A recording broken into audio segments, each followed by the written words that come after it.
There, there we go. Oh, you froze. Yes. Okay. Yeah. Oh my goodness. All right. Well, welcome everyone. And we are going to have this on video too. So if you want to replay it or send it to a friend. And, our goal here is we're not real techie, but we're trying it because we want to reach out to you guys and we just want to have conversation and some good topics. So if you guys have ideas for things you'd like to hear about, please leave them below and please ask questions. We will answer them at the end of our time here if you guys have any questions on anything. So feel free to go ahead and do that. Okay. So tonight's subject is called Life by Design. And this one I know very well because I kind of live it daily. I do interior design and yeah, it's going to be fun. We'll talk a little bit about pretty things, beautiful things, and it's how to create a beautiful life. And what do you have to say about that, Angela? I just think it's amazing because, you and I both do life coaching with people, helping get the soul healed up and aligned with the spirit. And what you do in the natural is also what we do in the spiritual. So we're going to try to tie that together tonight. Designing a beautiful life by a beautiful creator. Exactly. Yeah, so, early on when I was doing my design work, God began to show me, I honestly began to realize how creative he was. And I was kind of taken back by it because Ange is writing a book right now, and she goes through the Bible step by step, and she talks a lot about Genesis. And in Genesis, it talks about God being the creator. Yeah. I mean, he's not a creator. He is the creator, which means he has created everything. Yeah. Everything has been created by him. And do you want to just speak into that a little bit, Ange, about the order that God uses? Yeah, I just think that, so many times when we read Genesis, it's like, we're just like, yeah, in the beginning, whatever. But it's important for us to know that everything in God was about order. And it starts out by saying, in the beginning, God created the heavens and the earth. The earth was without void, and darkness was over the face of the deep. And the Spirit of God was hovering over the face of the waters. And God said, let there be light. And God saw that the light was good. And then he separated the light from darkness. And something that was really brought to my attention as I was writing my book is that we are body, soul, spirit, and our spirit is light. And our soul man, where our mind, our will, and emotions are, that's kind of the dark. That's kind of where we're connected to the world. That's where we hold all of our pain, our heartache, our trauma, any the way we were raised, any conflicts in the way we were raised, we hold that in our soul, man. We hold trauma to the cellular level. So that is the dark part. Spirit is connected to the light part of us, which is our creator. Right. It's so fascinating. When I met Angela, I had been a Christian since I was 12. And when I met her, I was like, what do you speak of? Because she would be like about the soul and, processing things. And I was like, okay, I was trying to understand it all. And it honestly took me quite a while, but now I kind of get it. But I'm trying to think, like, the light bulb started to go on because God speaks in our own language, right? Well, mine was all about making things beautiful, making things orderly. And what I realized, God began to teach me, and he spoke to me in a way I could deeply understand. That's why he spoke to the fishermen about fishing, because he could reach them at a level that he could not reach them at otherwise. And he made it super simple. So, spoke in parables because it's a way that we could picture ourselves to climb into the story. We could relate that to our life because it was simple things that we do every day. Yeah. So And I remember, like, Ange and I have known each other for about 10 years, and this was early on. And I would call her and I'd be like, oh my gosh, God keeps giving me all this stuff. I don't know what to do with it. And she's like, someday you'll know what to do with it. I'm like, ah. But what one big aha moment I had is how incredibly creative God Yeah. is. Like, I don't mean to be disrespectful, but he's a show off, because if you look at his nature, it is so gorgeous and detailed. My company's called Restoration Details, because I always say great design is in the details, and God is a God of details. I mean, down to each little bug he makes is like fascinating, right? So then I began to realize, okay, wait a minute. One day I thought, I invited God Almighty of the universe into my heart, right? And you know as well as I do, if you have company over, you're like neatening up the house and you're cleaning stuff. And the bigger the party gets, the cleaner the house gets, right? And I'm like, wait a minute. I have invited royalty to not just visit, but to live in my heart. And Yeah. I almost broke, oh, what? Okay, what was that? I don't know what this is called. There's my aha moment. I did not do that. Fireworks. That is awesome. But anyway, like that's exactly what happened to my head. I'm like, what in the world? What in the world does it look like in there? You know what I mean? Like he needs to clean house. So Ange, what do you have to say about this revelation of I mine? just hope I get fireworks at some point. I don't know how that happened. I I, think that's got that made it so much more exciting. I just think that we need to seriously look at what things don't serve us any purpose anymore.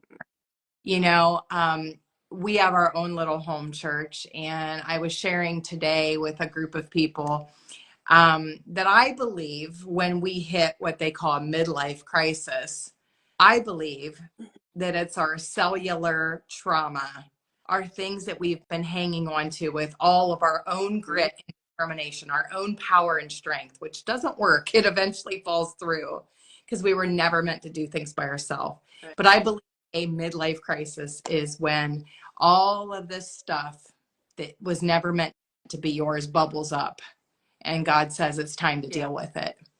And Barb has 4 steps, and we do Kairos retreats together with our friend Nikki, and we have a book and it's about repurposing and all that. But Barb has learned some steps in her design business that I have figured out a way to incorporate in the spirit. When we put it together, we create a life by design. Yeah, because we're body, soul, and spirit, right? And it Yeah, all relates to each other. It's really amazing. everything parallel. Really looking.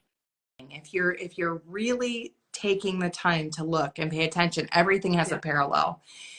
So, Barb, why don't you start with some of your Yeah, well, this is what had happened back when I had this revelation, and God kept saying, you know, when you do that, that's like what I do with you yeah, when I do this, you know. And I was like, but God, how do I explain this to people? And you know what he said? He's like, what do you do in design? And I'm like, what do you mean? What do I do in design? He's like, what's your first step? And he's like, write it down. What's the next step? So this is where it's actually 5 steps. The first one is to realize that you need help. I mean, people don't call me unless they're stuck. When do we call God? When we're stuck, right? So yeah, you really need, when you get to that point, you're going to hopefully call him, and he needs that. I'm not going to barge in someone's house and say, what do you got going on there? You know what I mean? and God doesn't do that either. say it, but it takes high pressure Yeah. things in our life.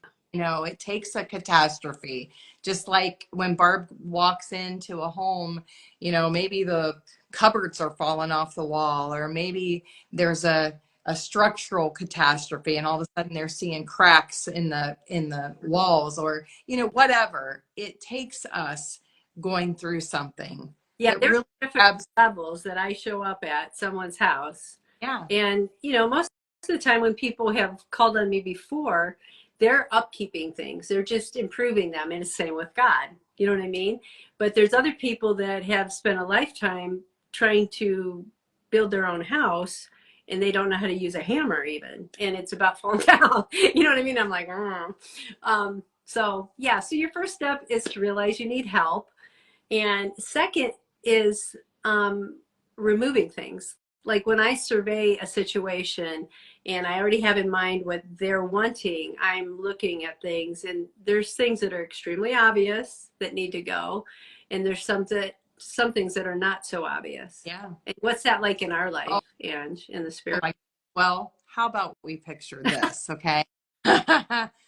Let's say that I decide I'm going to rip out my kitchen, and I'm going to have, the contractors or whatever come in and rip all of the cupboards off the wall. Now, it's not until I take the cupboards off the wall that I might see that maybe I have a mold issue. Maybe there was water damage. Maybe there's a structural issue. Maybe termites got in there and some of my wood is being eaten up. It's the same way in life. Mm-hmm. Sometimes when something gets touched and it begins to fall apart, we can see Right. deeper and see how we have some really big structural problems underneath that we didn't even realize were there. Right. And all of a sudden, it looks too big, or it looks bigger than what we imagined. But the truth of it is God is Right. committed, and He doesn't do anything halfway. And Yes. He's very, very committed to us in how He will allow just the pulling down of something to Mm-hmm. unveil maybe some deeper issues Right. in the mix that threaten to tear down our structural foundation. Right. And you made a really good point, because the type of things, in design, there's things that are quite obvious that we cannot use them for anything, right? They are not redeemable. So in the spiritual, those are things like unforgiveness. That Yeah. would be like something that's hiding behind Angela's cabinets, because it is like a mold. It's not easily seen. Most people don't know it's there, but it is insidious and it makes everybody sick around. You know what I mean? Um, so those are things God says, I have no use for these in my design. Yes. So eventually they're going to have to be removed. Now, when I go into someone's house, I don't just start going, that's got to go. I mean, they'd be Yeah. like, thank you very much. We'll see you later. But, and like he's very gracious. He doesn't come in and just begin to rip things out and say everything has to go. He will start with our permission to reveal some things. Some things were like, yeah, I know that has to go. But like Ange said, she might have realized her cabinets were falling apart, but she didn't really realize what was even behind that. Yeah. And that's why God sometimes starts. Yeah. And sometimes it's, when we're in the mix of that, something I've discovered, and I even discovered this in my own life too, is that the enemy likes to embellish things, right? He likes to blow it up so much bigger than what it is.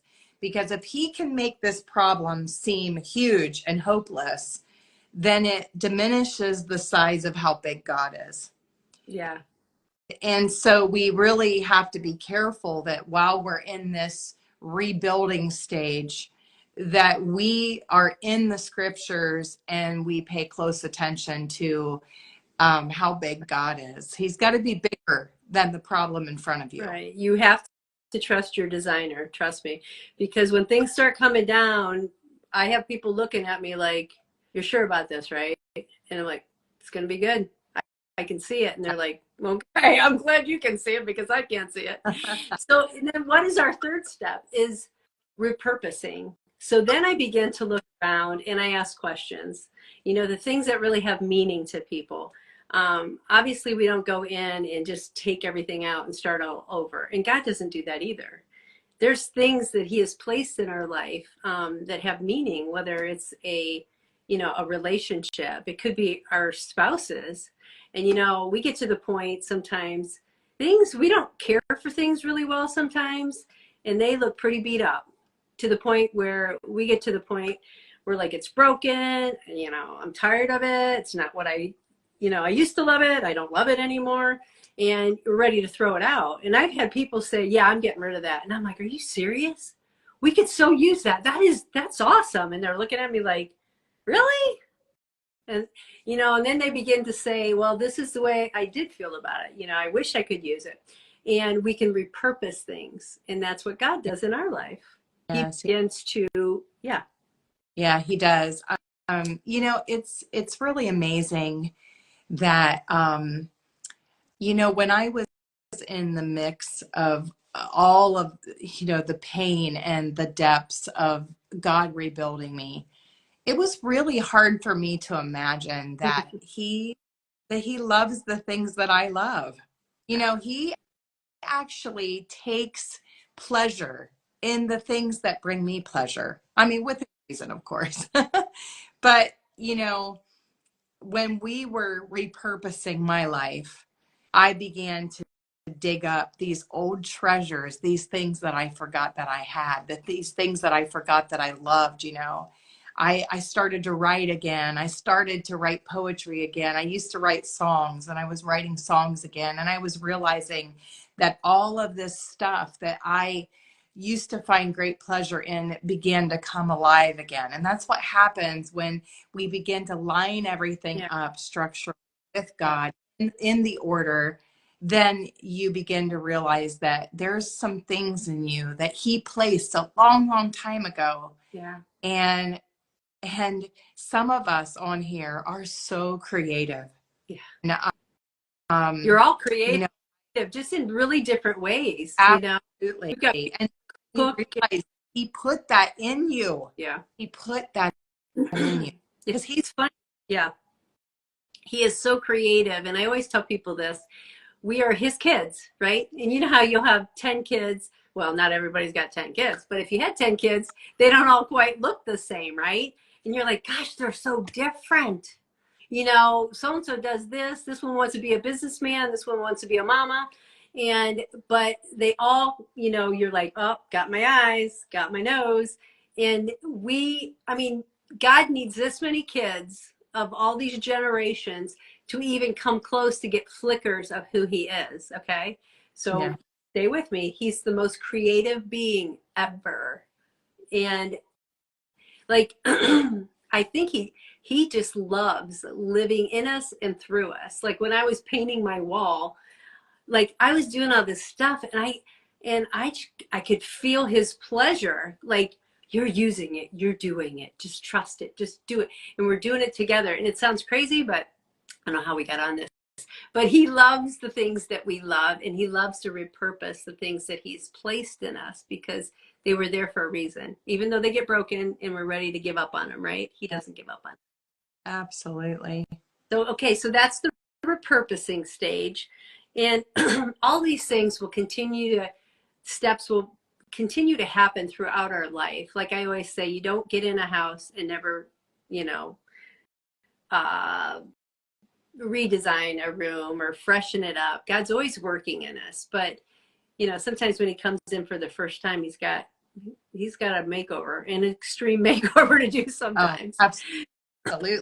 And we have to be willing Yeah, to allow him to do the work. And that's a little scary sometimes. I mean, you think about, when you hire contractors to come in and completely refurbish. I see Mike Rifasol on here. Oh my gosh, they had such a water catastrophe at their house. They couldn't even live in their house for so many months. And they had to entrust the contractors to come in and do things right so that they could move back in. That is how it is for us when we are under the reconstruction with the Lord. Is we have to actually learn how to trust him, lean into his guidance, listen to his voice, pay attention to the steps that he wants us to take. And it's a challenge, especially when we've never done it before, or we don't have a grid or an understanding for how it works. And let's face it, most of us have not been taught this stuff. And right. we really have to walk out our own salvation and what this looks like with God, and take these steps with him and learn. We have to be able to practice. We have to have opportunities in our lives or issues that come up in order for us to really learn how to walk things out with him. And Right. and do what the written word has asked us to do. And it is all about order and Yes, alignment. it is. Yeah. So I lost my train of thought before, but oh, I know what I was going to say. Oh, I just lost it again. Angela? Mm. Oh, just bringing order. But okay, so now when people listen to me, it's so funny because I can be on a consultation with somebody and I can give them all these great ideas, right? This is what God does with us. We're having this moment with God, and he's challenging us, and we're like, we're gonna do it, we're gonna do it, right? So I'll be with somebody and they're like, oh my gosh, this is so exciting. And then maybe, if they haven't worked with me before, they'll call me maybe the next day and go, okay, I love all your ideas, it's so good, but I don't know if I'm really ready to take the risk of putting this color up. I'm thinking about just doing like an off-white instead until I get and that's what we do with God, right? We get so like we're ready to go, and then but if we don't know him really well, or we haven't seen how faithful he is, we can kind of back off and go, okay, maybe I'm not going to do that yet, right? But people get to know me and they've worked with me before. I've got some clients that are like, okay, so what do you want? And I'm like, no, tell me what color, between this one, whatever you do, that's what we're going to do. I just, it's a little scary, but we're going to do it. And that's what we do with God, because we've seen his faithfulness in our life, right, Ann? Oh, absolutely. Things that were like, and we're like, okay, I'm going to do this crazy thing. I'm going to go live on, what are we on, Instagram? Yeah, because he's challenged us, right? So we're willing to do things that are uncomfortable for him because he's so Yeah. good. But yeah, we got to trust the great designer. And then Yeah. You there's, oh, go ahead. What were you going to say? step out of your comfort zone a little bit. You really do. So many of us have been stuck in patterns of defeat and, patterns of actually even having a scarcity mindset. There's a difference between thinking abundantly and thinking, and having a scarcity mindset.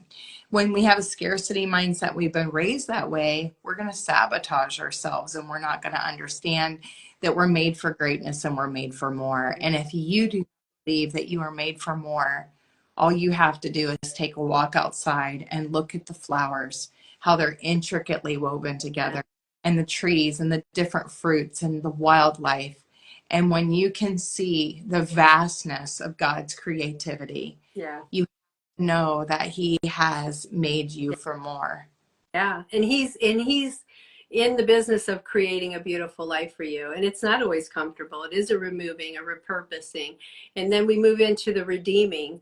And the fourth step is to redeem the original design. Okay. So when I go into someone's house, I've got this picture in my head, and I've imparted it to them. Sometimes they can't see the whole thing, just like we can't with God. But the redeeming is when God begins, after he's removed some things, repurposed some things, he begins to bring new things in that we didn't even know, we didn't have before, right? We didn't imagine. And we start seeing this thing take place, and we're like, whoa, this is getting beautiful. Like this, I don't know how you're doing this. This is amazing. I didn't even see this coming, right? And that's what he does in the redeeming state. So, Yeah. what Angela was saying, I didn't even, these things were in me, and then he brings me more and gives me more opportunities. And I don't know what you We have. are constantly discovering the many, many facets of God, constantly discovering. I, I have just this past year discovered new depths of his love that I never knew were there. Like Mm-hmm. I will spend, I know, until eternity, we will spend until the day that we enter the pearly gates, discovering the many aspects and facets of who God is. And that's the mystery of him. And Right. it's up to us to press in and to see how he can redeem our lives. And I am telling you, I'm Mm-hmm. walking proof. Has given me abundantly more than what I could ever ask or think. And I never knew it was possible, nor did I ever think I deserved it. Right. And of course, there's been suffering. Of course, he has done deep character building in me. There were times I didn't even know if I would survive the pressures that I had to walk through. But I look back now, and when I see the redemption of the Lord and everything that he did in and through me during those seasons, Yeah. you know what? I would do it all over again. I would ask the great designer to come into my home and reconstruct me all over and to know that where I'm at Yeah. now. And it's a good point here. When I wrote the book, I was praying about this whole, construction job that he was doing in my life, because it's like in a parable form. And I said, that the great designer had dropped some of his notes, and I saw what was on his list of, things that he used, as far as tools and supplies. And one of them was suffering. And I was kind of taken back by that. I'm like, this is on his list? Like, this is what he's using to build me? And it's through the suffering that the structure gains strength that it can't gain in any other way. I mean, and that's what it says, that, and suffering isn't always our fault. We have so much guilt that comes with suffering, because I don't know about you, but I went through much of my life going, what did I do wrong? If I only did this. If, it was always like I had to do everything right. Right. Sometimes it comes upon us, but regardless, if we make a mistake or somebody does us wrong, it doesn't matter, because if we give it to the great designer and say, okay, this is, and he's like, we're going to use this, flip it on its head, and we are going to use this to give this structure strength that it could never have otherwise. It's incredible. So suffering, it's not fun, but neither is the makeover process. If you've ever, redone a house and taken it down to the studs, there's always things that you're not counting on, but you still have that vision ahead. And when it's all done, just like Angela's house, Yeah. and gosh, we took down walls, we took out cabinets, we did crazy stuff, built on additions, and it was a hot mess for a while. You guys slept on mattresses in your living room, and you went through it, but now it is a gorgeous place that houses people, houses lots of people. We do ministry, and that's okay. Oh, that walked right into the next step, which is Yeah. real. You realize, once you see how he has built you, right? Once you begin to get his vision for your life, because you have a vision of who he is and that he's trustworthy, then you realize, oh my gosh, I have been built for this and I have been built for that. Then what do? You want to have people over, right? Angela, you take it over Oh, from here. She's the yeah. Um, ministering to people and bringing them in, and yeah. wonderful. I can say, I mean, that, when I was walking through my stuff, I very much felt like I was alone. It was like, how can I invite anyone into this space, let alone, even walk it out myself, Mm-hmm. right? Um, and as I began to heal, I started to feel my heart come alive in how I reached out to others and how I included people into my space and how I began to minister. And I just want to say this, if you wait until you have it all together to minister, you will never Okay. minister. Because I know you can't see it, but literally my shirt that I'm wearing tonight says, just a hot mess saved by grace. I have been a hot mess.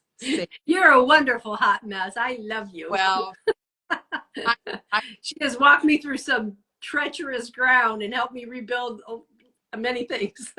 I just feel like gloriously messy together, really learned how to stand by one another. And and that's another thing. It's like when so many of us have not had healthy relationships throughout our life, there's nothing like a pressure period of life that brings you to a place of pure vulnerability where you don't have a choice. You got to invite some people into your space and have them help you lift your arms, Yep.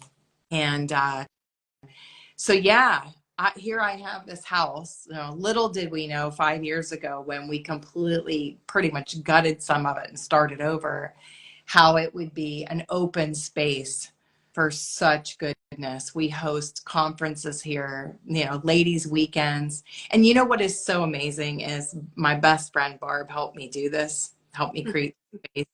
When my friends come and stay with me for the weekend, they literally leave and say, we feel like we just left a resort. Yeah. And I love that because I have prayed and prayed. I have soaked tears into my carpet praying that this would be a space where the Holy Spirit would feel welcome and that when people walked in, they would feel at home. Mm-hmm. So it's such a blessing to me to have people say Yeah. that.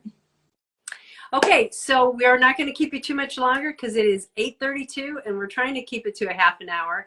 But so to wrap this all up, again, life by design. We've gone through the steps.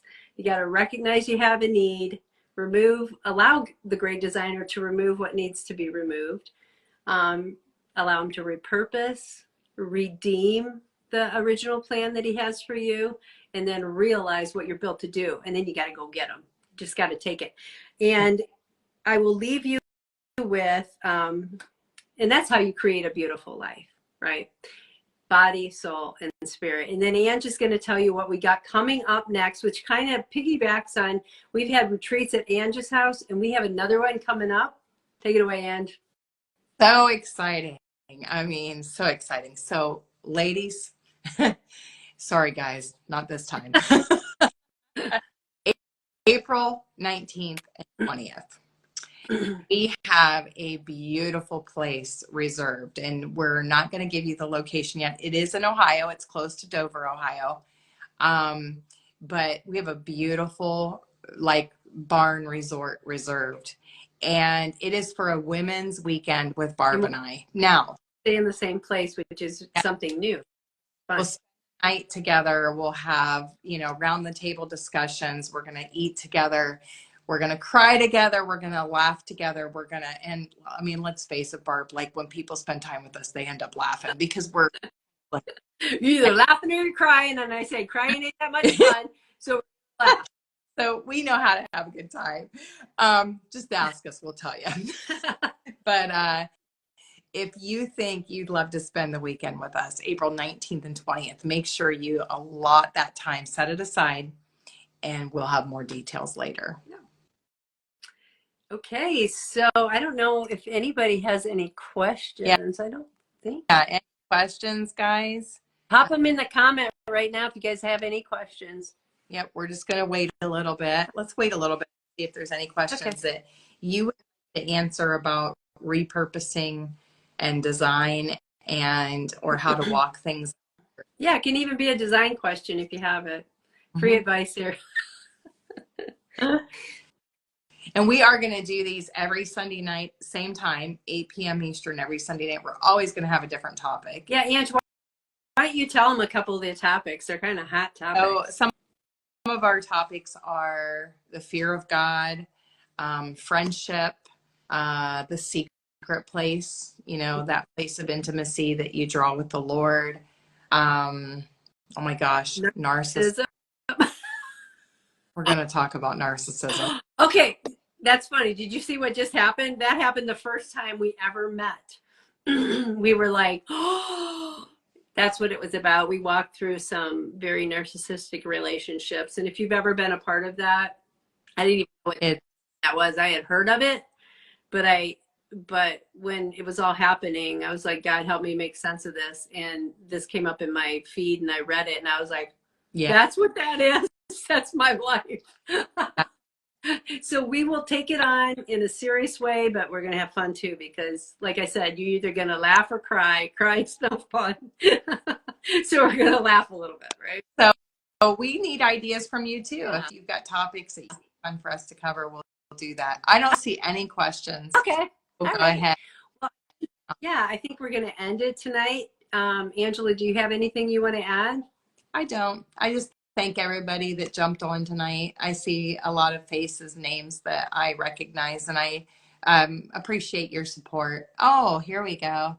Oh, somebody commented, I am fairly familiar with that topic. Narcissism. Oh, well, praise Yes, God. you are, friend. Yes, you are. It's really crazy, but about 90% of the ministry that I do and the coaching that I do is people coming out of narcissistic abuse. Mm, I've never seen anything like it. It strips us of our identity. It does everything it can to knock us down and diminish us to smithereens so that we will never walk in the call that God has for us. And so, and it's honestly, it is the um, it is the spirit of the world yeah, that we see. There's a lot of narcissism happening even within our government. So it's something that we really got to walk out and learn how to yeah, find our in Christ through it so that we can overcome the world like Christ did. So yeah. yep, All right. yep, We're going to close it off tonight. And thank you so much. And we will see you next Sunday at 8 p.m. on Instagram. We're going to see if we can get, I'm not sure how we'll get over to Facebook at the same time, but we'll try. yeah. Good So night.